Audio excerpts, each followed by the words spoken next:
Pati nga. Eh, mas maliit yung hawak mo na yan. Oo. Mas bagay sa yan.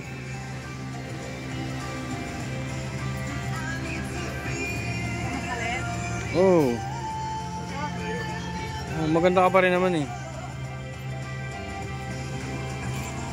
Kahit yung isa, maganda ka pa rin doon. Kahit saan, kahit ang suot mo dyan. Buyo ka na mamili ng iba pa. Makukumpis ka lang. Mamili ka dun sa dalawa.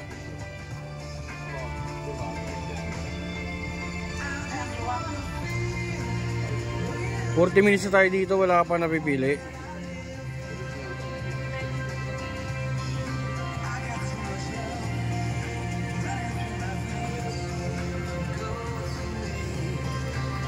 Kanina pa nakatayo. Dalawa na lang kasi pagpilian mo.